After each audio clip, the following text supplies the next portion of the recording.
এটা ওসি শোনেন, এই থানা তো ওসি না, এটা বাংলাদেশের মানুষের। আমরা বাংলাদেশের মানুষ, আমরা থানা ঢুকতে পারবো না কেন? ঢাকা বিশ্ববিদ্যালয়ের শিক্ষকরা বাইরে দাঁড়িয়ে থেকে কথা বলবে না আপনার সাথে? আপনারা দরজা খোলেন, আমরা কয়েকজন যাব।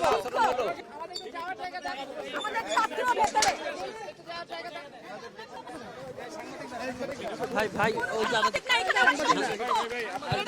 বাবা মার কি যায় আপনারা বোঝেন?